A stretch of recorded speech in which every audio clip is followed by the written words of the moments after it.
बिस्मिल्लाहिर्रहमानिर्रहीम। मैं हूं आपका मेज़बान वसीम खान और आप देख रहे हैं प्रोग्राम ख़ास बात।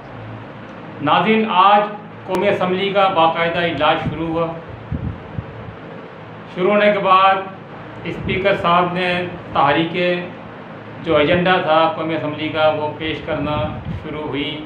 बिलाखिर तहरीक अदम एतमाद जनाब मियाँ मोहम्मद शहबाज शरीफ साहब ने पेश की।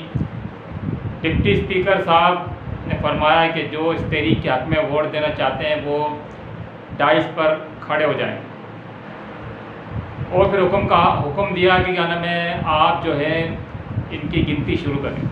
जब गिनती शुरू की गई, कुछ देर के बाद पता पड़ा, मालूम हुआ कि 161 कौमी असम्बली के मेंबरान ने इस तहरीक के हक़ में वोट दिया।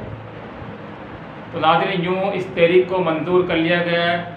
अब आगे जो है जुमेरात के दिन, जुमेरात तक कौमी असम्बली का इजलास मुलतवी कर दिया गया है। अब देखते हैं कि जुमेरात को क्या होगा। नाज़रीन, ये थी आज की बहुत ही अहम तरीन अपडेट। अब देखते हैं कि अपोजिशन और हुकूमत 2 से 3 दिन हैं इनके पास, देखें कि क्या करते हैं। अपोजिशन ने भी राब्ते मुसलसल रखे हुए हैं मुनारिफ कौमी असम्बली के मेंबरान से, और इस तरीके से हुकूमत के अरकान ने भी अपने इत्तेहादियों से और मुनारिफ अरकान से राब्ते तेज़ कर दिए हैं। अब देखते हैं कि अब कौन 172 कौमी असम्बली के मेंबरान पूरे कर पाता है।